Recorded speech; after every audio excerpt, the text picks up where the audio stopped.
자, 요약함수의 두 번째 데이터베이스 함수에 대해서 공부를 좀 해보도록 하겠습니다.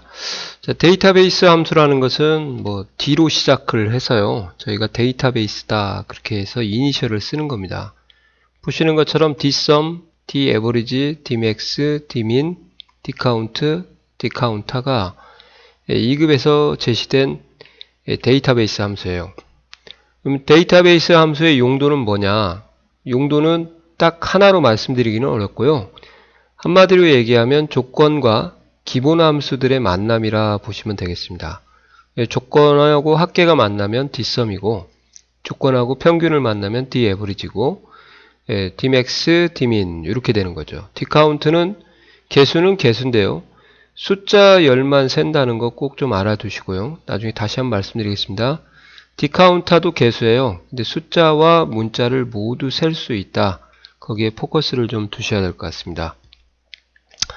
자, 그러면 이 이전에도 이 요약함수에 관련된 걸 배웠어요.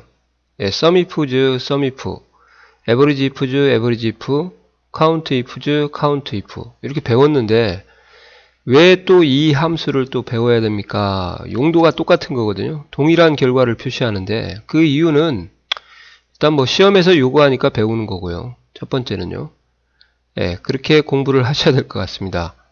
좀 어이가 없는 설명인 것 같지만 이 두 함수의 차이를 좀 잘 아시고 공부를 하셨으면 좋겠는데 거기까지는 그렇게 강조를 안 하셔도 안 해드려도 될 것 같습니다. 사무자동화가 아니니까요.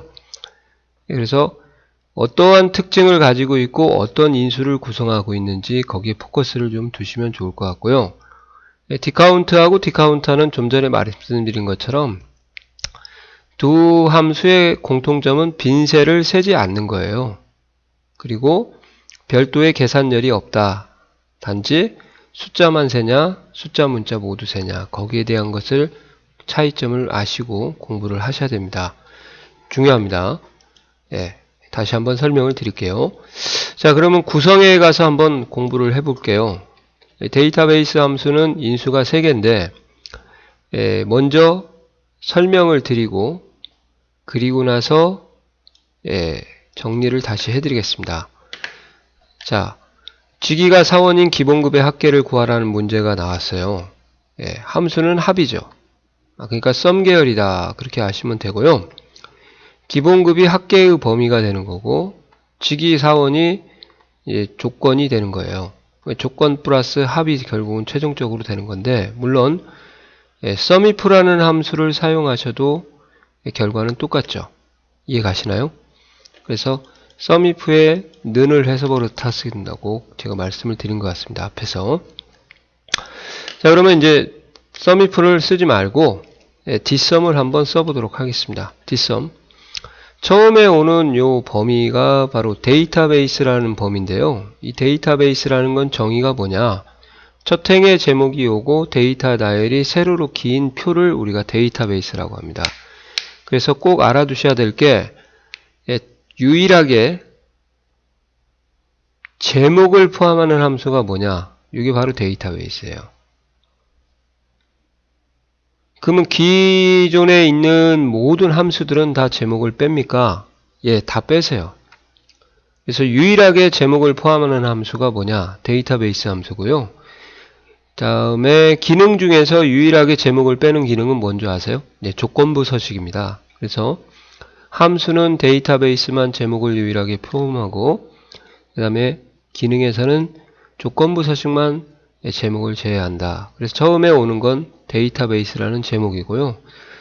두 번째, 계산열이라고 합니다. 무슨 말이냐? 지금 합계 범위가 기본급이잖아요. 그러면 얘가 1열, 얘가 2열, 얘가 3열이 되니까 기본급이 3열이라서 여기다 3을 써주셔도 되고 기본급이 들어가 있는 셀 주소가 G20이죠.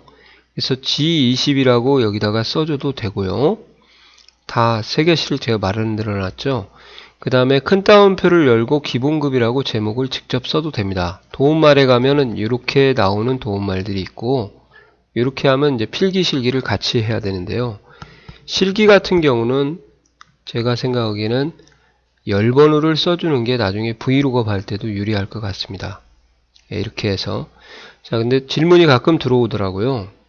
제가 데이터베이스 범위를 여기서부터 이렇게 잡으면 그때는 기본급이 몇 열이나요? 계산행렬. 그러면 2열이 되는 거죠. 아시겠어요? 그래서 3열을 잡고 조건 범위를 이렇게 잡아 주셔야 되는데요. 이 조건 범위는 셀에 입력이 되어 있는 셀 주소로 받아야 됩니다. 직접 조건을 쓰는 건 아닙니다. SUMIF는 직접 조건을 썼지만 조건을 입력한 셀 범위를 받아야 된다. 아시겠어요? 그래서 이렇게 해서 가로를 닫으면 이제 계산이 되겠죠. 결국은 다 이 세 가지가 다 똑같은 결과를 표시합니다. 열번호, 제목 셀 주소, 그 다음에 제목을 직접 입력을 해도 되죠. 물론 결과는 SUMIF하고 동일하고요. 그죠? 그래서 인수가 이제 뭐가 들어오는지 좀 알아두세요. 표의 전체 범위다. 유일하게 제목을 포함한다. 대신에 세로로 긴 표를 작성을 해야 되지, 가로로 긴 표를 하게 되면 데이터베이스 할아버지를 데려와도 못 쓰는 거죠. 그리고 이제 제목을 개인적으로 말씀드리면 제목을 포함할 때하고 안 할 때도 장단점이 있습니다. 그래서 SUMIF나 COUNTIF나 AVERAGE는 제목을 포함하지 않는데 이 데이터베이스의 맹점이 또 제목을 병합하면은 또 쥐약이죠. 그리고 똑같은 제목을 2개 쓰시는 분도 제약이고요. 그 다음에 두 번째 인수는 계산에 참여하는 열번호, 그 다음에 제목의 셀 주소, 열 필드 이름을 직접 문자처럼 입력하셔도 된다. 이 세 가지를 좀 준비를 하시고요. 필기시험은 세 가지를 준비를 해두시면 좋고, 실기는 요 한 우물만 파시면 되겠습니다. 그 다음에 조건 범위는 반드시 임의의 셀에 입력한 셀 범위를 잡아야 된다. 꼭 좀 챙겨 놓으셔야 됩니다. 그러니까 직접 써주는 게 아니라 셀 주소로 조건을 입력한 셀 범위를 받아야 된다. 그 말이에요. 자, 이렇게 해서 정리는 전체적인 개요는 해드렸고, 자, 이제 문제가 있어요. 뭐냐. 데이터베이스를 배우면 이제 ifs 계열 함수하고 굉장히 헷갈려요. 왜? 인수도 비슷하죠. SUMIF나 같은 경우는 dsum하고 세 개가 똑같죠.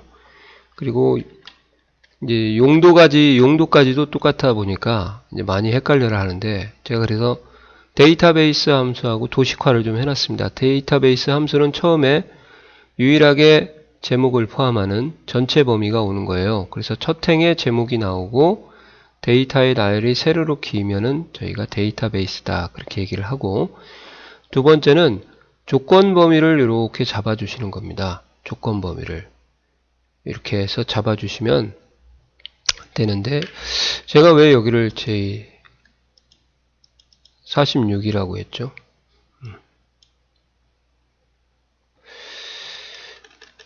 여기서는 42라고 해야 되죠. 죄송합니다. 이렇게 해서 여기도 41부터 큰일 날 뻔했네요. 이렇게 잡으셔야 되겠습니다. 밑에도 틀렸을 것 같은데요. 그러면